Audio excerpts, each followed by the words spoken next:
السلام علیکم ناظرین، کیسے ہیں آپ سب؟ امید ہے آپ سبھی خیریت سے ہوں گے۔ تو آج ہم ایک بہت ہی بہترین بیان سننے والے ہیں رزق کے اوپر، جو کہ لوگوں کو زندگی میں لینا چاہیے، مولانا طارق مسعود صاحب کے ذریعے سے۔ ہمیں اتنی ساری نعمتیں دی ہیں تو اللہ کو اس سے دلچسپی نہیں ہے کہ آپ میلبرن میں رہتے ہیں، سڈنی میں رہتے ہیں، پاکستان میں رہتے ہیں، بنگلہ دیش میں رہتے ہیں، آپ ایک اچھے ڈاکٹر ہیں، اچھے انجینئر ہیں۔ اللہ کو اس سے کوئی دلچسپی نہیں۔ اللہ کو اس سے دلچسپی ہے کہ تم نے مجھے یاد رکھا ہوا ہے اور میرے احکام کو فالو کر رہے ہو یا نہیں کر رہے۔ آپ کہہ سکتے ہیں کہ پھر ہم چھوڑ دیتے ہیں سارے کام جو ہم جس سلسلے میں ہم آئے ہیں۔ چھوڑنے کی ضرورت نہیں ہے۔ یہ اسلام کا حسن اور اسلام کی خوبی ہے۔ اسلام آپ سے دنیا چھڑاتا نہیں ہے، بلکہ آپ کو اسلام دنیا میں ترقی کا حکم دیتا ہے، لیکن نیت ٹھیک کرنے کے ساتھ۔ آپ اگر ڈاکٹر بن رہے ہیں تو آپ کی ایک نیت پیسہ کمانا ہو سکتا ہے۔ آپ نیت ٹھیک کر لیں کہ میں پیسہ بھی کماؤں گا اور انسانوں کی خدمت بھی کروں گا۔ یہی ذریعہ ہے۔ رہبانیت سے نبی صلی اللہ علیہ وسلم نے منع کیا، لا رہبانیت فی الاسلام، فرمایا اسلام میں رہبانیت نہیں ہے۔ آپ کسی بھی طرح سے بزنس کر کے پیسہ کماتے ہو، آپ پیسہ کمانا چھوڑو نہیں۔ نبی صلی اللہ علیہ وسلم نے فرمایا ایماندار تاجر قیامت کے دن پیغمبروں کے ساتھ ہوگا۔ المؤمن القوی احب الی اللہ من المؤمن الضعیف، طاقتور مومن اللہ کو کمزور سے زیادہ محبوب ہے۔ اس میں جسمانی طاقت بھی ہے، اس میں سائنس اور ٹیکنالوجی کی طاقت بھی ہے، اس میں اکنامکلی مضبوط ہونے کی طاقت بھی ہے۔ آج اگر ہمارا کنٹری پاکستان پاورفل ہوتا تو ہم لوگوں کی آنکھوں میں آنکھیں ڈال کے بات کر رہے ہوتے۔ اکثر مجھے ایک حدیث یاد آتی ہے، نبی صلی اللہ علیہ وسلم کے پاس ایک صحابی آئے کچھ مانگنے کے لیے۔ آپ نے ان کو حکم دیا کہ جاؤ کلہاڑی لے کے جنگل سے لکڑیاں کاٹو۔ تو انہوں نے کلہاڑی لے کے جنگل سے لکڑیاں کاٹ کے بیچنا شروع کیا، تو بہت سارا پیسہ کما لیا انہوں نے۔ تو ہمارے نبی کو ایک امتی کا بھیک مانگنا پسند نہیں تھا۔ آپ نے ان کو اس طرح سے پیسے کمانے کی ترغیب دی۔ تو آپ بتاؤ اس پیغمبر کو کسی قوم کا، کسی نیشن کا، کسی کنٹری کا جو اسلام کے نام پہ بنا تھا، اس قوم کا بھیک مانگنا کیسے پسند آئے گا کہ جو ہر تھوڑے دنوں کے بعد کشکول لے کے IMF سے قرضے مانگ گیا۔ تو ہم جس دلدل میں دھستے چلے جا رہے ہیں، وہ تعلیم میں بھی پیچھے، بزنس میں بھی ہم پیچھے۔ تو ہمیں ان دونوں چیزوں میں آگے نکلنا ہے، یہ ہمارے مذہب کا حکم ہے، لیکن اللہ کے قانون کو فالو کرتے ہوئے۔ آپ تجارت کر سکتے ہیں، شراب کا بزنس نہیں کر سکتے۔ آپ بزنس کر سکتے ہیں، آپ جھوٹ نہیں بول سکتے اس بزنس میں، آپ سودی لین دین نہیں کر سکتے، آپ جوا اور سٹے کا بزنس نہیں کر سکتے۔ آج کل بلاک چین کے نام سے بڑا بزنس ہو رہا ہے، سب اس میں لگے ہوئے ہیں۔ شریعت میں جائز نہیں ہے بزنس، اسلام نے آپ کو ضابطے دیے کہ یہ حلال ہے، یہ حرام ہے۔ کوئی چیز مارکیٹ میں بیچنی ہے، سیدھا قیمت لگاؤ۔ یہ کیا کہ 5 آدمی نے خرید لیا تو ان کا پیسہ بھی ملے گا، وہ 5 آگے 5 کو پہنا دیں گے، وہ پہنائیں گے، وہ بیچیں گے تھوڑی۔ وہ اسی لالچ میں خریدے گا میں آگے 5 کو پہنا، وہ پہنائے کہ پیسے۔ یہ تو غلط، غیر اخلاقی طریقے ہیں دولت کمانے کے۔ سیدھا سیدھا اپنی چیز بیچو بھائی، اتنے کی ہے، لینا ہے لو، نہیں تو بدلی گلی سے نکلو۔ یہ کیا بات ہے کہ تو آگے بیچے گا تو 2 آدمیوں کا کمیشن بھی مجھے ملے گا۔ تو ڈراپ شپنگ میں بھی بہت سے کچھ طریقے جائز ہیں، کچھ ناجائز طریقے ہیں۔ اچھا آج کل ہر آدمی مفتی بنا ہوا ہے، یوٹیوب پہ آ کے جو ہے نا، وہ کوئی اس کا لینا دینا نہیں فن افتاء سے۔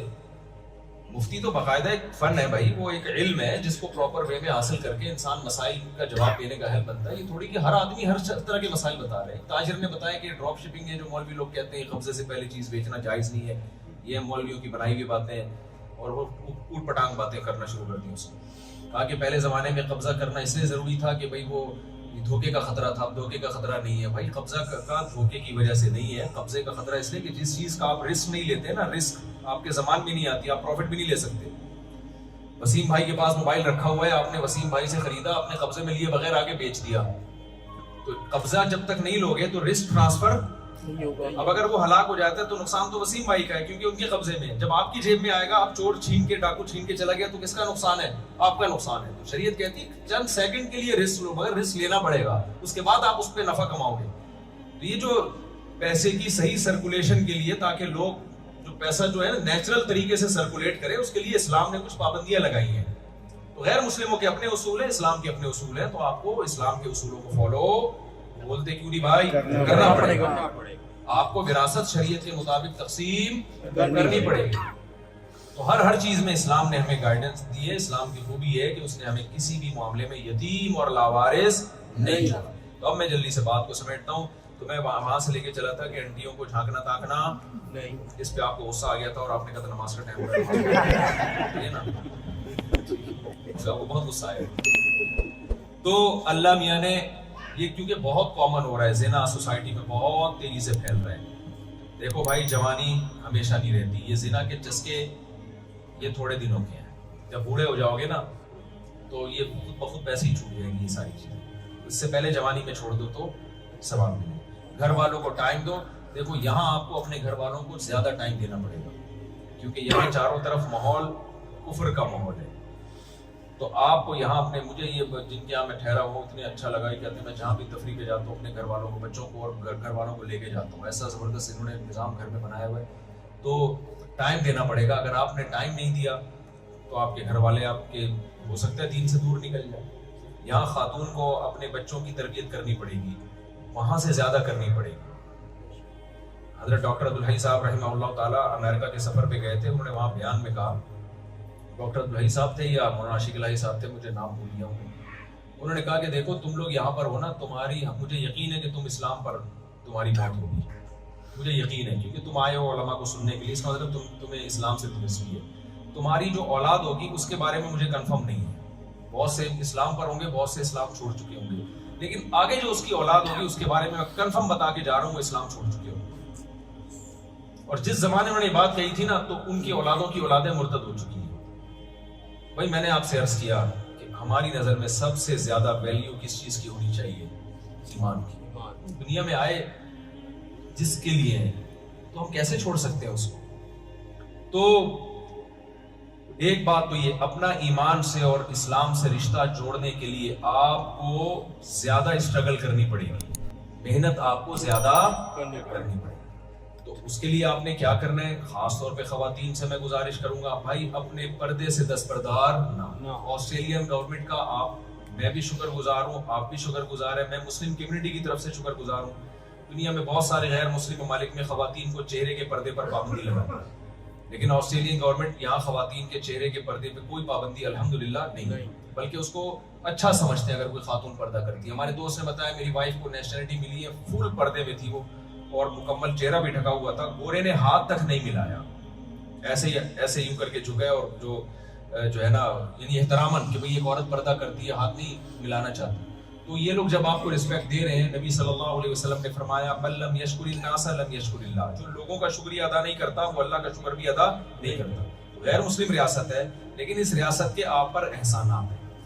یہاں آپ کو نماز پڑھنے کی اجازت ہے, یہاں آپ کوئی خاتون پردہ کرنا چاہیں ان کو پردہ کرنے کی اجازت ہے. یہاں میں نے بڑے بڑے انجینئر دیکھے ہیں جن کی پوری اتنی لمبی لمبی داڑھی ہیں, وہ کہہ رہے ہیں داڑھی رکھ کے سب کام یہاں کر سکتے ہیں, ہمیں کوئی رکاوٹ نہیں. ہم نماز کا ٹائم مانگے ہمیں نماز کا ٹائم مل جاتا ہے.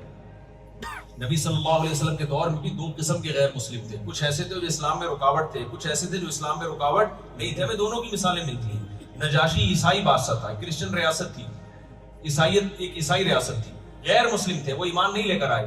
نبی صلی اللہ علیہ وسلم کے اصحاب پر جب ظلم شروع ہوا تو آپ کو پتا چلا بھائی افریقہ میں حبشہ میں ایک بادشاہ ہے غیر مسلم, لیکن اس کے دل میں انسانیت ہے, وہ مظلوموں کی مدد کرتا ہے. تو آپ صلی اللہ علیہ وسلم نے حضرت عبداللہ بن مسعود, حضرت جعفر طیار کو غیر مسلم اسٹیٹ میں بھیجا کہ بھئی مکہ میں تم محفوظ نہیں ہو تو تم کہاں جاؤ؟ نجاشی کے پاس. نجاشی نے ان کو پناہ بھی دی اور بہت سارے گفٹ دے کے بھی نبی صلی اللہ علیہ وسلم کی خدمت میں بھیجا, اور ہرقل بھی تھا. تو ہر طرح کے بادشاہ پہلے بھی تھے, آج بھی ہیں. تو جو غیر مسلم ریاستیں مسلمانوں کو آزادی دیتی ہیں, آپ کے رمضان میں آپ روزے رکھ رہے ہو, یہاں پہ آپ تراویح پڑھ رہے ہو, یہاں پہ آپ کے مدرسے کھلے ہوئے ہیں, آپ کے اسلامی کے اسکول کھلے ہوئے ہیں, تو ان غیر مسلم اسٹیٹ کا آپ پر حق ہے, آپ پر ان کا شکر ادا کرنا. بولو بھائی, اپنے قول سے بھی اپنے عمل سے بھی. قول سے شکر یہ ہے کہ آپ اس اسٹیٹ کے خلاف بیان نہیں, بولو نہ دیں, اسٹیٹ کے اگینسٹ نہ جائیں, آپ کسی بھی طرح کی جو ہے نا وہ کوئی ایسی بات نہ کریں جس سے اسٹیٹ کو یہ لگے کہ مسلمان ہمارے اگینسٹ ہے. دوسرا اپنے عمل سے بھی, عمل سے کیسے؟ لا کو فالو کرنا ہے. آپ میں سمجھا پا رہا ہوں بھائی؟ بالکل جی, قانون کو فالو کر کے بتانے میں ایک اچھے شہری ہیں. آپ نے ہمیں اگر نیشنلٹی دی ہے, آپ نے اگر ہمیں یہاں رہنے کی جگہ دی ہے, تو آپ خوش ہوں گے کہ انسان کے بچوں کو ہم نے یہاں رہنے کے لیے جگہ دی. ایسا کام نہ کریں وہ کہیں یار یہ کس قسم کے لوگوں کو ہم نے یہاں. مجھے کسی نے بتایا پہلے آسٹریلین گورنمنٹ جو ہے نا وہ بچہ پیدا ہونے پر ٹھیک ٹھاک پیسے دیتی ہے, ہاں اس کا نتیجہ یہ نکلا کہ کچھ ایسے لوگوں نے اسپیڈ بڑھا دی جو یہاں کرمنل ایکٹیویٹیز میں زیادہ تھے. تو گورنمنٹ کو یہ لگا کہ جو کرمنل قسم کے لوگ ہیں ان کی اسپیڈ بڑھ گئی ہے, تو اس سے ہماری سوسائٹی کیا بن جائے گی, آبادی تو بڑھ جائے گی لیکن چوریاں ڈکیتیاں بھی بڑھ جائیں گی. انہوں نے وہ سہولت ہی واپس لے لی. تو میں تو جہاں جاتا ہوں اسپیڈ بڑھا کے آتا ہوں, آپ کو بتائیں. میں تو بیانات اس ٹائپ کے کرتا ہوں, بھائی نسل بڑھاؤ, تو ہمارے پیغمبر صلی اللہ علیہ وسلم کا حکم ہے. تو آپ جب اچھے شہری بن کے رہیں گے, لا کو فالو کریں گے, ٹیکس آپ ٹائم پہ دیں گے, تو یہاں کی گورنمنٹ چاہے گی کہ مسلمانوں کی نسل بڑھے. ان کو اچھے شہری ہونے سے, ان کو کیا, آپ کو نماز پڑھے نہ پڑھے, وہ کہہ رہے ہیں ہماری صحت پہ کیا اثر پڑتا ہے اس سے, آپ لا کو فالو کریں. تو یہ سہولت جب آپ کو یہاں ملی ہے, اگر آپ لا کو فالو نہیں کرتے تو آپ خوب سمجھ لیں اپنی بدنامی کا ذریعہ نہیں بنتے, آپ اسلام کو بدنام کریں گے. یہاں اسلام پر پابندیاں لگوائیں گے آپ. تو ٹیکس آپ نے ٹائم پہ دینا ہے. اللہ تعالیٰ نے اہل ایمان کی جو صفات بیان کی ہیں, اللہ فرماتے ہیں اذا اکتالوا علی الناس یستوفون واذا کالوهم او وزنوهم یخسرون. اہل ایمان جو بے ایمان لوگ ہیں نا, بے ایمان لوگ جو جہنمی لوگ ہیں, اللہ نے ان کی برائی بیان کی کہ جب اپنا حق لینے کی باری آتی ہے تو پورا حق لیتے ہیں, جب حق دینے کی باری آتی ہے تو اس میں ڈنڈی مارتے ہیں. آپ جو یہاں سہولتیں اٹھاتے ہیں وہ اسی بیس پہ کہ گورنمنٹ یہ سمجھتی ہے کہ یہ ٹیکس دیتا ہے لہذا یہ علاج کا بھی مستحق, فلاں فلاں جو ہے سہولتوں کا بھی مستحق. وہ تمام بینیفٹس اور تمام سہولتیں آپ لے لیتے ہیں, لیکن جب گورنمنٹ جن چیزوں کے عوض میں سہولت دیتی ہے اس ٹیکس میں آپ کیا کرتے ہیں, ڈنڈی مارتے ہیں. تو یہ ناانصافی ہے کہ نہیں؟ وہ ایک آدمی نے کسی سے پوچھا کہ یار یہ ابھی چھوڑو, کوئی لطیفہ ہو جائے گا, پھر وہ لمبی بات ہو جائے گی, ہو سکتا ہے کوئی ناراض نہ ہو جائے اس لطیفے سے نا. تو ناانصافی ہے کہ نہیں؟ یہ تو 100% ناانصافی ہے بھائی. تو معاہدوں کی پابندی کرنا, ایگریمنٹ کی پابندی کرنا, مالی لین دین میں یہ واقعہ ہر بیان میں سنا رہا ہوں, ہر بیان میں. شاید پرانے لوگ بور ہو گئے ہیں یہ واقعہ سن کے, لیکن میں لازمی سناتا ہوں, ہونا ہے تو ہو جاؤ بھائی. نبی صلی اللہ علیہ وسلم نے صلح حدیبیہ میں مشرکین مکہ سے معاہدہ کیا, ایگریمنٹ ہوا کہ ادھر سے کوئی مسلمان اگر کافر ہو کے وہاں چلا جائے تو آپ واپس مت کرنا, ادھر سے کوئی مسلمان ہو کے آ جائے تو ہم واپس کر دیں گے. یہ ایگریمنٹ مسلمانوں کے اگینسٹ جا رہا تھا, لیکن ہو گیا ایگریمنٹ. اتنے میں حضرت ابو جندل رضی اللہ تعالیٰ عنہ مسلمان ہو کر آئے, ہاتھوں میں بیڑیاں پڑی ہوئی ہیں. مشرکین نے کہا آپ نے ایگریمنٹ کیا ہم سے, ابھی ایگریمنٹ پہ سائن نہیں ہوئے تھے, زبانی ایگریمنٹ ہوا تھا, ابھی سائن نہیں ہوئے تھے, لیکن زبان سے ہو چکا تھا ایگریمنٹ. اسلام میں زبان کی ویلیو ہے بھائی. لوگ طلاقیں دیتے ہیں نا, کہتے ہیں منہ سے بولا ہی تو ہے, بھائی منہ سے ہی بولا جاتا ہے. تو یہ اسلام میں زبان کی ایک بڑی ویلیو ہے. تو آپ نے جب زبان دے دی تو ابو جندل رضی اللہ تعالیٰ عنہ کو آپ نے پکڑ کے ان کے حوالے کر دیا. انہوں نے کہا یا رسول اللہ مجھے مشرکین کے حوالے کر دیں, وہ قتل بھی کر سکتے ہیں. لیکن پیغمبر صلی اللہ علیہ وسلم اگر حوالے نہ کرتے تو انگلی اٹھ جاتی نا. ہم کہتے ہیں بھائی قرآن تو جگہ جگہ کہہ رہا ہے مسلمان معاہدوں کی پابندی کرتے ہیں, امانت میں خیانت نہیں کرتے, لیکن اصل میں ایکچولی وہ جب کوئی کچھ مسئلہ ہو تو پھر کر لیتے ہیں. یہی ہوتا ہے نا, کوئی پرابلم ہو تو کیا کر لیتے ہیں, پھر سب کچھ کر لیتے ہیں. اس سے بڑی کوئی انسانی تاریخ میں کوئی پرابلم ہو نہیں سکتی کہ ایک شخص آپ پر ایمان لے کر آیا, آپ کے مذہب میں داخل ہو رہا ہے, ہاتھوں میں بیڑیاں ہیں اور آپ اس کو واپس کر رہے ہیں, اس کو قتل کر دیں گے. اس کے باوجود محمد صلی اللہ علیہ وسلم صادق اور امین, آپ صرف زبانی کلامی نہیں تھے, آپ نے عمل سے بتا دیا کہ میں صادق بھی ہوں اور میں امین بھی ہوں, میں صادق بھی ہوں اور امین. ان کو حوالے کر دیا. تو آپ کا بھی بھائی جب آپ آسٹریلیا میں آئے ہو تو کچھ پیپرز پہ آپ نے سائن بولتے کیوں نہیں, انہوں نے ایسے اٹھا کے بھیج دیا بے ایمبیسی کہ یار میں آسٹریلیا جانا چاہتا ہوں. انہوں نے کہا چلو یہ ٹکٹ پکڑو, اگلی فلائٹ سے آپ آسٹریلیا. کچھ تو سائن ہی ہوں گے نا, چشمہ لگا کے پڑھے بھی ہوں گے آپ نے, نہیں بھی پڑھے ہوں گے تو پتہ تو ہوگا نا کہ یہ لا ہے جس کو میں نے فالو یہاں پہ آ کے کرنا ہے. تو میرے بھائی جب پیڑے کھانے کا ٹائم آئے تو آپ گورنمنٹ سے ساری سہولتیں لیتے ہو, جب اپنی ذمہ داریاں پوری کرنے کا ٹائم آئے تو آپ ڈنڈی مارتے ہو. تو ہو سکتا ہے آسٹریلیا کی گورنمنٹ سے آپ بچ جاؤ, قیامت میں اللہ کے عذاب سے آپ نہیں بچ سکتے. معاہدوں کو پورا کرنا یہ انسانوں کا آرڈر نہیں ہے, یہ جس نے ہمیں بنایا ہے اس کا آرڈر ہے. سمجھتے ہو کہ نہیں سمجھتے ہو؟ تو یہ کام بھی آپ نے یہاں پہ کرنا ہے. اور انٹیوں کو نہیں دیکھنا, وہ تین چاچا کو بار بار بتانا پڑ رہا ہے نا. اور تیسرا کیا کام آپ نے کیا کرنا ہے بھائی, شراب کے قریب نہیں جانا. انما الخمر والمیسر والانصاب والازلام رجس, اللہ کہتے ہیں پلید ہے, ناپاک ہے, نجس ہے. آپ اس پہ کتنے خوشنما لیبل لگاتے ہیں، انسان کی ڈپریشن دور ہوتی ہے، یوں ہو جاتا ہے. بھائی اللہ نے کہہ دیا، جب صحابہ نے، جب مشرکین نے کہا نا کہ اس میں تو کچھ فائدے بھی ہیں، ریلیکس ہو جاتا ہے نا انسان، غم بھول جاتا ہے. تو اگر غم بھولنا بری بات ہے کیا؟ اتنی بڑی ٹینشن جس کے لیے آپ کو میڈیسن لینی پڑ رہی تھی، ڈاکٹروں کے پاس جانا پڑ رہا تھا، کاؤنسلنگ کرنی پڑی تھی، آپ کو سائیکولوجسٹ آپ کو گھنٹوں گھنٹوں بٹھا کے اس سے ایک پی کے فٹ فاٹ ہو جاتا ہے آدمی. کیا خیال ہے؟ ٹینشن سے بچ گیا کہ نہیں بچ گیا؟ ٹینشن تو بڑھ گئی. تو یہ سوال مشرکین نے کہا تھا کہ ہم جب پیتے ہیں تو پھر سیٹ ہو جاتے ہیں، بہت سارے کام کر لیتے ہیں.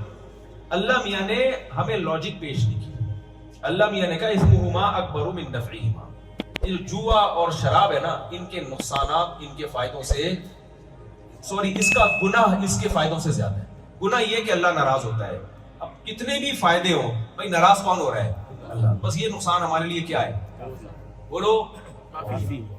تو میں خواتین کو بھی کچھ باتیں بتاتا ہوں. بھائی خواتین بھی ہماری یہاں کی کچھ خواتین جو بیان نہیں سن رہی وہ بہت لبرل ہو جاتی ہیں. وہ جب اس ماحول میں دیکھتی ہیں کہ مردوں اور عورتوں کے حقوق سیم ہیں، یقیناً حقوق دونوں کے سیم ہیں، اس معنی میں سیم ہیں دونوں کے حقوق کہ مرد اگر اپنی ذمہ داری پوری نہیں کرے گا اس کو بھی پوری سزا ملے گی، عورت اپنی ذمہ داری پوری نہیں کرے گی تو اس کو بھی پوری سزا ملے گی. مرد کو مرد ہونے کی بیس پہ اللہ بخشیں گے نہیں کہ چونکہ تو آدمی تھا لہذا تو نے اگر حقوق میں ڈنڈی مار دی تو چونکہ تو آدمی ہے میں تجھے چھوڑ دوں گا. لیکن دونوں کے حقوق کی نیچر میں بہت فرق ہے. جو اسلام کے علاوہ جو سیکولر اور لبرل طاقتیں ہیں وہ کہتے ہیں بھائی میاں اور بیوی دونوں کیا ہیں؟ سیم. لیکن اللہ میاں کا جو قانون ہے خواتین سے، بہت معذرت کے ساتھ، اللہ میاں نے یہ جو ایک عدد میاں آپ کو عطا فرمایا ہے، اس کو گھر کا سربراہ بنایا ہے. یہ وداؤٹ الیکشن وزیر اعظم بھی ہے، وداؤٹ سلیکشن اور الیکشن یہ گھر کا صدر بھی ہے. نہیں ہے بات؟ بعض دفعہ ہم پہ ہماری مرضی کا صدر اکثر ایسا ہی ہوتا ہے، بعض دفعہ نہیں تو ہمیشہ ایسا ہی ہو رہا ہوتا ہے، نہیں آتا. لیکن جب کوئی وزیر اعظم یا صدر بن جائے تو فالو کرنا پڑے گا کہ نہیں پڑے گا؟ اب لا بنا دیا بھائی لال بتی پہ رکنا ہے، آپ نے گرین پہ چلنا ہے اور اسپیڈ لمٹ اتنی ہے، آپ کو میں صدر کو نہیں مانتا، یہ میری مرضی کا نہیں ہے. بھائی تو مانے نہ مانے جب ایک دفعہ سربراہ ہے تو آپ کو لا کو فالو کرنا پڑے گا. تو گھر ایک چھوٹی سی ریاست ہے جس میں اللہ تعالیٰ نے میرے اور آپ جیسے بے وقوفوں کو کیا بنا دیا ہے؟ صدر بنا دیا ہے. اب ہماری عورتوں پر لازم ہے کہ وہ ہماری گھر کے اندر بولو اطاعت کریں، عزت بھی دیں اطاعت بھی کریں معذرت کے ساتھ. اس بہانے شاید کچھ عزت ہو جائے بھائی. عورت پر دو حقوق ہیں. نمبر ایک، سپیریئر گھر میں مرد ہے، عورت بولو نہیں. نمبر دو، جو امیر ہوتا ہے نا اس کو رسپیکٹ دینی پڑتی ہے. عورت کو شوہر کو کیا دینی پڑے گی؟ بولو عزت دینی پڑے گی. آج کل یہ عزت گھروں سے نکل رہی ہے. شوہر کی کیا ذمہ داری ہے؟ ٹوٹلی تمام نان نفقہ اللہ نے مرد کے کندھوں پہ ڈالا ہے. الرجال قوامون علی النساء فرمایا سربراہ مرد ہے. لیکن دوسری اس کے بدلے میں اللہ نے مرد پہ ذمہ داریاں بھی زیادہ ڈال دی. بھائی جب ہم نے تمہیں سربراہ بنایا اور تمہاری بیوی کو حکم دیا تمہیں عزت دے تو تم نے کیا کرنا ہے؟ اس کو لونڈی اور غلام نہیں سمجھنا. ایک تو سارا نان نفقہ تمہارے کندھوں پر ہے. دوسری بات یہ کہ آپ جب گھر کے سربراہ ہو تو سربراہ کا مطلب یہ نہیں ہے کہ اب آپ چنگیز خان بن جاؤ گھر میں. میں آج بیان سن کے مفتی صاحب کا بیگم سربراہ کون ہے؟ میں ہوں. اب آپ گھر میں ایسے داخل ہو جیسے ہلاکو خان بغداد پہ حملہ کر رہا ہے. ہمارے نبی نے ہمیں جہاں یہ بتایا کہ مرد سربراہ ہوتا ہے تو پھر آپ نے اس سربراہی کو لے کے چلنا کیسے ہے وہ بھی بتایا. 9 ازواج تھیں ایٹ اے ٹائم نبی صلی اللہ علیہ وسلم کی، کیسے ان کے ساتھ سلوک کیا. میں اکثر ایک حدیث ہر جگہ بیان کرتا ہوں، وہ میں اس لیے ایک بیان کرتا ہوں کہ بہت ساری حدیثیں بیان کریں گے ٹائم لگے گا. ایک پکڑ لو تو اس بات بہت تمیز سے سمجھ میں آ جاتی ہے. امی عائشہ رضی اللہ تعالیٰ عنہ فرماتی ہیں میں جس جگہ سے برتن میں منہ لگا کے پانی پیا کرتی تھی، جب نبی میرا بچا ہوا پانی پیتے تو برتن کو گھما کے اسی جگہ اپنے ہونٹ مبارک رکھتے جہاں سے میں نے پانی پیا. یہ ہے محبت کا اظہار. غلاموں اور لونڈیوں اور باندیوں سے انسان ان کو ایسی عزت بولو ایسی محبت نہیں دیتا. تو چنگیز خان نہیں گھر میں رہنا، محبت کے ساتھ بیگم کے ساتھ معاملات گھر میں کرنے ہیں، اس کو ٹائم دینا ہے. اللہ میاں نے ہر رشتے کو قرآن میں بیان کیا اور اس رشتے کا نام لیا. یوم یفر المرء من اخیہ، اللہ کہتے ہیں قیامت کے دن انسان اپنے بھائی سے، برادر سے بھاگے گا. تو بھائی کو عربی میں کیا کہتے ہیں؟ اخ کہتے ہیں. اللہ نے بھائی کے لیے کیا لفظ استعمال کیا؟ بھائی کا لفظ، جو عربی میں تھا اخ کا لفظ. وَأُمِّهِ، اپنی اماں سے دور بھاگے گا. اماں کو عربی میں کہتے ہیں، ہی لفظ استعمال کیا. باپ سے دور بھاگے گا. باپ کو عربی میں کیا کہتے ہیں؟ اب. اللہ نے اب کا لفظ استعمال کیا. بیوی کو عربی میں زوجہ کہتے ہیں، لیکن اللہ نے وہاں زوجہ کا لفظ استعمال نہیں کیا. وَصَاحِبَتِهِ، اپنے ساتھ رہنے والی سے بھی دور بھاگے گا. یعنی اللہ نے بیوی کو جو لقب دیا وہ صاحبہ کا دیا ہے. صاحبہ کا مطلب جو آپ کے ساتھ ہمیشہ رہتی ہے. آپ جہاں جہاں جا رہے ہیں معذرت کے ساتھ پھلترو کی طرح چپکی ہوئی آپ کے ساتھ. یہ لفظ غلط ہے لیکن مجھے اس کا کوئی آلٹرنیٹ مل نہیں رہا. پھلترو چپکتا ہے نا، دیکھا ہوگا آپ نے بھائی، جب ریشمی کپڑے ہوتے ہیں نا سردیوں میں تو کوئی دھاگا چپک گیا.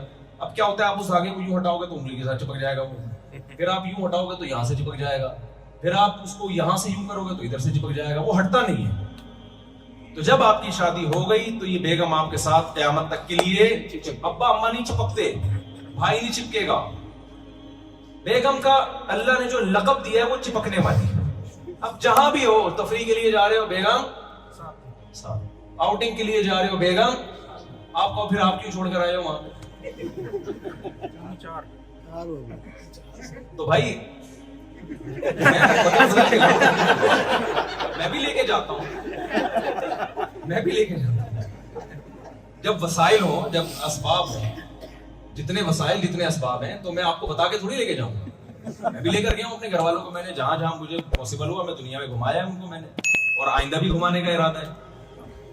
لیکن کچھ لوگوں کو ہم نے دیکھا ہے کہ وہ جب بیوی پردہ کرتی ہے، ہوم میکر ہے، وہ ہاؤس وائف ہے، تو اس کے ہاؤس وائف ہونے کا ناجائز فائدہ اٹھاتے. اس کو گھر کی چار دیواری میں بند کر کے تالا لگا کے ایلفی ڈالی اس میں، پوری دنیا میں گھوم رہے ہیں اور اس کو کوئی خیال نہیں ہے. تو یہ خاندانی ہونے کی علامت نہیں. خاندانی ہونے کی علامت بولو نہیں. تو اس لیے اپنے گھر میں ٹائم دیا کرو. میں نہیں کہہ رہا ہر جگہ، بعض دفعہ انسان دوستوں کی محفل ہوتی ہے، لیکن جس طرح سے بعض لوگوں کی عادت ہے کہ لفٹ ہی نہیں کرانا، یہ غلط ہے. تو اس کو آپ ٹائم دو، کیونکہ اللہ نے اس کو صاحبہ کہا ہے، آپ کے ساتھ رہنے والی. کیونکہ جب ہو گئی تو اب زندگی بھر یہ آپ کے ساتھ رہے گی. بچے بڑے ہو کر ادھر ادھر چلے جائیں گے شادیاں کر کے. ابا اما سے آپ بعض دفعہ دور ہو جاتے ہو، بھائی کمانے آئے ہوئے ابا اما کو کمانے پیسے بھیج رہے ہو، مہینے مہینے فون کرتے ہو، ہر ہفتے فون کرتے ہو، خیر. لیکن بیگم آپ کے ساتھ کیا ہو گئی، اب چپک گئی ہے. مسائل نہ ہو تو ایک الگ بات ہے نارملی. اس لیے جو لوگ یہاں رہ رہے ہیں، بیگم ان کی پاکستان میں ہے، تو اگر اللہ نے کچھ گنجائش دی ہے، کیونکہ میں جب اس طرح کا بیان کرتا ہوں لوگ کہتے ہیں ہمارے پاس پیسے تھوڑی ہیں اتنے، تو بھائی اگر گنجائش دی ہے تو اپنے گھر والوں کو بھی یہاں اپنے ساتھ بلا لو. اس سے آپ کا امیج بھی اچھا ہوگا. شریف آدمی ہے، بیگم کو بھی لے کر آئے ہوئے، کیونکہ بیگم جس طرح انسان کو کنٹرول کرتی ہے، پولیس بھی ایسے کنٹرول نہیں کر سکتی. وہ ایک شرابی تھا، روزانہ پی کے آتا تھا، بیگم سے پٹتا تھا. تو ایک دن اس کو خیال ہوا پھر دیر ہو گئی تو پھلانگ کے آیا نا، دروازہ پھلانگ کے، دیوار پھلانگ کے اندر آیا، اور اندر آ کے کیا کیا، لیپ ٹاپ لے کے اپنا آفس ورک کر رہے، جیسے بیگم پہ یہ امیج جائے اس کے سامنے کہ بہت زبردست کام کر رہا ہوں. بیگم نے دیکھا، اس نے بولا آج لگتا ہے پھر پی کے آیا ہے. کہہ رہا نہیں، کم وقت بریف کیس کھول کے کیوں بیٹھا ہوا ہے. تو آخری بات، بس بالکل لاسٹ، یہاں آپ کو اپنے بچوں کی حفاظت کرنی ہے، اور بچوں کی حفاظت کے لیے آپ کو اسلامک اسکول بنانے یا دینی مدرسے بنانے. یا مفتی خالد صاحب جنہوں نے میرے اس بیان کا انگلش میں ٹرانسلیشن کی، وہاں پیچھے ٹرانسلیشن چل رہی تھی نا انگلش میں، تو ان کا بھی مدرسہ ہے.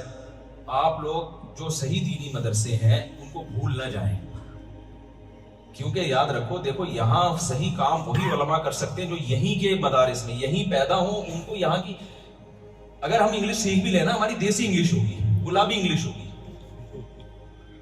جو یہاں تو جو پیدا ہوا ہے نا، وہ زبان بولے گا جو یہاں جو بولی جاتی ہے زبان.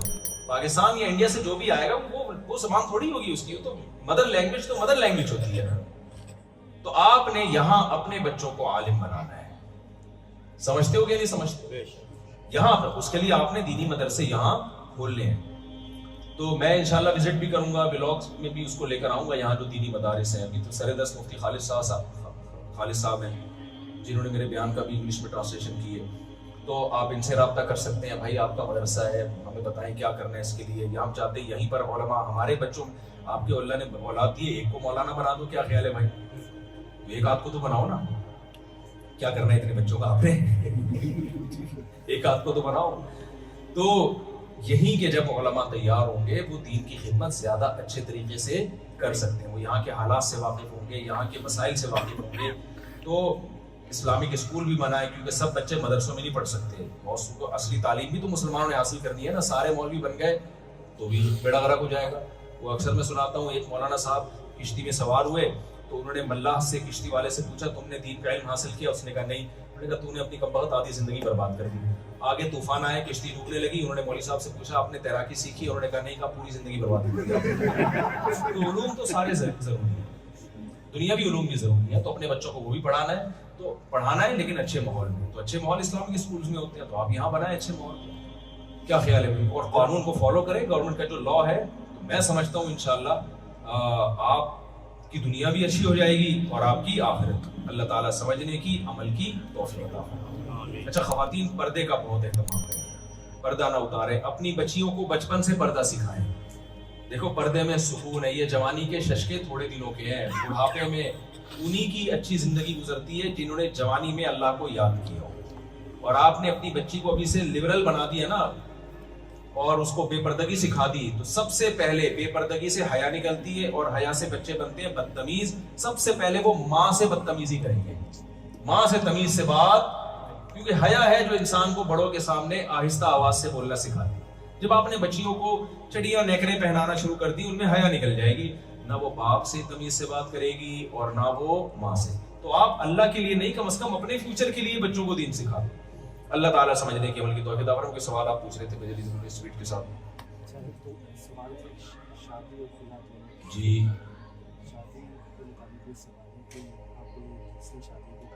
جی, ابو تو بھائی برابر ہو گیا.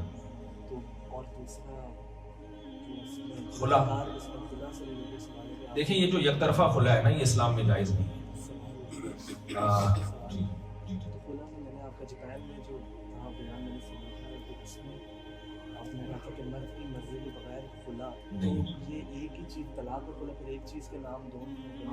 بالکل ایک ہی چیز کے دو نام. فرق یہ ہے کہ طلاق بغیر کسی عوض کے ہوتی ہے, خلا معاوضے کے ساتھ ہوتا ہے.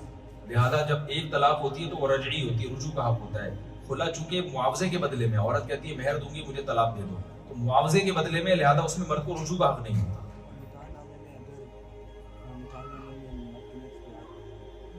اگر مرد نے اختیار دے دیا عورت کو طلاق کا, تو عورت کے پاس بھی طلاق کا اختیار, پر نکاح نامے میں دینے سے نہیں ہوتا. ایجاب و قبول میں نا یہ الفاظ کہلوائے جاتے ہیں کہ میں نے تم سے نکاح کیا اس شرط کے ساتھ کہ تمہیں بھی طلاق کا اختیار ہے. عورت کہے میں نے اس شرط کے ساتھ اس نکاح کو قبول کیا. نکاح نامے پہ تو پہلے دستخط ہو جاتے ہیں نا, تو اس وقت تو میاں بیوی ہے ہی نہیں, تو ان شرطوں کا اعتبار نہیں ہے. تو اگر کہیں ظلم کا خطرہ ہو عورت کو, تو پھر وہ طلاق کے اختیار بھی لے سکتی ہے, ایجاب و قبول کے دوران ہی لے سکتی ہے, یا پھر بعد میں بھی طلاق کا اختیار عورت کو دیا جا سکتا ہے. نکاح ہو گیا تو مرد کہہ سکتا ہے کہ میں نے تمہیں بھی اختیار دے دیا ہے. جتنا اختیار دے گا اتنا آئے گا عورت کے پاس. یہ کہہ دیا کہ اس مجلس میں تمہیں اختیار ہے, جیسے نبی صلی اللہ علیہ وسلم نے اپنی ازواج کو اختیار دیا تھا کہ بھئی تمہیں اختیار ہے اگر تم علیحدگی لینا چاہو, تو وہ اس مجلس کے ساتھ خاص ہوگا. اگر 1 مہینے کے اختیار دیے تو 1 مہینہ, تا قیامت دے دیا تو تا قیامت. لیکن اس کی ضرورت کیا پیش آئی؟ ہاں اختیار. لیکن خوب سمجھ لیں اسلام میں نکاح کو توڑنے کا اختیار مرد کے پاس ہے. خواتین کو یہ بات اچھی تو نہیں لگتی ہے, لیکن جب ہے تو ماننی پڑے گی. سمجھ رہے ہیں اسلام میں ایسا نہیں ہے کہ عورت جب چاہے کورٹ سے خلا لے لے. خلا شریعت میں کل عدم ہے, اس کی کوئی حیثیت نہیں. جج صرف اپنی بیوی کو طلاق دے سکتا ہے, دوسروں کی بیویوں کا نکاح جج ختم نہیں کر سکتا. ہاں کہیں ظلم ہو رہا ہو بہت زیادہ, یہ بہت زیادہ میں نے کہا تھا کہ بے تحاشا مرد مارتا پیٹتا ہے, تو اس پہ عورت جو ہے نا وہ کیس کر سکتی ہے, اور یک طرفہ بھی فسخ نکاح ہو سکتا ہے. تو کسی نے ہندو نے کمنٹ کیا اس کا مطلب تھوڑا بہت مارنا جائز ہے. تھوڑا بہت مارنا جائز نہیں ہے. بات یہ ہو رہی ہے کہ ظلم ایک خاص نوعیت کا ہوتا ہے تو حق ہوتا ہے نا. اب مثال کے طور پر میں کہوں کہ اگر مرد اپنی بیوی کو گالیاں دیتا ہے, بدتمیزی سے بات کرتا ہے, تو عورت کو خلا کا حق نہیں. یعنی حق کا مطلب جج نکاح ختم نہیں کر سکتا, یہ کر سکتا ہے کہ سزا دے دے مرد کو کہ یار تم تمیز سے بات کرو, تم چنگیز خان کی اولاد ہو کیا ہو, کچھ بھی سزا دے سکتا ہے, لیکن اس بیس پہ نکاح ختم نہیں کر سکتا. اس کا یہ مطلب تھوڑی ہے کہ مرد کے لیے بدتمیزی سے بات کرنا حلال ہے.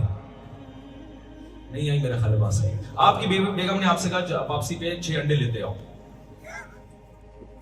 بھائی ناشتے میں میں نے بھی انڈے کھانے ہیں, 2-4 بچے انہوں نے بھی انڈے کھانے, آپ کے پاس پیسے بھی آپ نہیں لے کر آ رہے. ظلم ہے یا نہیں ہے؟ بالکل. لیکن کیا اس ظلم کی بیس پر عورت کورٹ میں کیس کر سکتی ہے؟ میں نے اسے 6 انڈے منگوائے تھے, 4 لے کر آیا, 2 نہیں لے کر آیا, لہذا مجھے علیحدگی چاہیے. کیا حق تھوڑی ہے بھائی, اس نوعیت کا ظلم تھوڑی ہے کہ اس پہ رشتہ توڑنا جائز ہو جائے. اب اس پہ کوئی میری بات پہ کمنٹ کرے کہ اس کا مطلب ہے مرد کے لیے جائز ہے کہ منگوائے تھے 6 اور لائے وہ 4. بھائی ہم کب کہہ رہے ہیں جائز ہے؟ یہ بھی غلط ہے, ظلم ہے. جب بچے 6 ہیں تو انڈے بھی 6 ہی آنے چاہیے نا بھائی. تو یہ تو ظلم ہے, لیکن ہر ظلم اس نوعیت کا نہیں ہوتا کہ اس پہ بریک اپ ہو جائے. وہ پھر فیملی سسٹم تباہ اور برباد ہو جائے گا. 100% دنیا میں ٹھیک کوئی بھی نہیں ہو سکتا. تو اسپیسیفک کچھ انواع کے ظلم ایسے ہیں کہ وہ شدید نوعیت کے ظلم ہے. وہ ظلم اگر مرد کر رہا ہو تو پھر عورت کو یہ رائٹ ہے کہ اگر وہ تمیز سے طلاق نہیں دیتا تو عدالت سے وہ خلا لے. لیکن وہ خلا نہیں ہوتا, وہ فسخ نکاح ہوتا ہے, لیکن عدالتیں اس کو خلا کہہ دیتی ہیں. وہ ظلم یہ ہے کہ بے تحاشا مارتا پیٹتا ہو, یا وہ بالکل ہی نامرد ہو, یا یہ کہ ضروری نان نفقہ بھی نہ دیتا ہو, یا یہ کہ اس کو رکھنے کے لیے تیار نہ ہو, نہ چھوڑ رہا ہے نہ رکھ رہا ہے. جیسے کچھ لوگ شادی کر کے آسٹریلیا آ جاتے ہیں, بیگم وہاں پڑی بھی ہے, 5 سال ہو گئے, 10 سال ہو گئے, بولتی بھائی یا تو لے کے جاؤ یا رکھو, یہ کر ہی نہیں رہا. یہ بیسک یعنی ایسے ظلم ہے جو شدید نوعیت کے ظلم ہے. تو اس میں مرد کو کہا جائے گا بھائی یا تو رکھو یا چھوڑو. نہیں چھوڑتے تو پھر کورٹ سے طلاق لے سکتی ہے, لیکن اس بیس پہ طلاق نہیں لے سکتی کہ مجھے بھائی چھوٹی موٹی نوعیت کے جو ظلم ہو رہے ہوتے ہیں تو ہر گھر میں ہوتے ہیں, تو اس بیس پہ نہیں لیا جا سکتا, اس میں نہیں دے سکتے. یعنی یہاں میں نے سنا ہے کہ کچھ اسلامی کچھ ایسے مفتیان کرام بھی ہیں, وہ بھی کھٹ سے خلا کی ڈگری پکڑا دیتے ہیں. ایسا نہیں ہوتا. اسلام میں نکاح عورت کی مرضی کے بغیر نہیں ہوتا, لیکن نکاح ختم مرد کی مرضی کے بغیر نہیں ہو سکتا. اور اس میں عورت کا فائدہ ہے, کیونکہ آدمی کو جب پتا ہوتا ہے نا میری ہے تو اس پہ خرچ کرتا ہے. آپ کو پتا ہوگا ہمارے یہاں لوگ بیوی کے نام پراپرٹی کر دیتے ہیں, جائیدادیں کر دیتے ہیں, لیکن اگر آپ کو پتا ہو یار کل اسے وسیم پسند آیا تو کورٹ سے کھلا لے کے وہاں چلی جائے گی, تو پھر آدمی ٹائم پاس کرنے کے لیے بیگم کو رکھے گا, کہے گا یار اس کا کیا مقصد ہے. ایک خاتون نے مجھے کہا کہ 5 بچے ہو گئے ان کے, انہوں نے کہا مجھے میرا میاں نہیں پسند آ رہا, مجھے نہیں اچھا لگ رہا. میں نے کہا بیسک حقوق پورے کر رہا ہے؟ کہہ رہی ہاں کر رہا ہے, لیکن دیکھیں نا ہم کمپنی میں کانٹریکٹ کرتے ہیں. ایکچولی جب ہم کانٹریکٹ کرتے ہیں تو ہمیں جب بعد میں ہم جو ریزائن دے دیتے ہیں تو کمپنی تھوڑی میں پابند کرتی ہے. تو نکاح بھی ایک کانٹریکٹ ہے. مجھے اچھے لگ رہے تھے, میں نے شادی کر لی, اتفاق سے ہمارے 5 بچے ہو گئے, اب مجھے نہیں پسند آ رہے تو میں کیسے. میں نے کہا بھائی آپ کا میاں کمپنی نہیں ہے, یہ رشتہ ہے. یہ میاں کو آپ کمپنی پہ قیاس نہ کریں, یہ ایک رشتہ ہے جو اللہ کی طرف سے بنایا ہوا رشتہ ہے. جو ہے جیسا ہے آڑا ترچا اس کو قبول کرو آپ. اچھا ہمارے پاس صرف 5 منٹ ہے, دھماکہ ہونے والا ہے. جی ارشاد. جی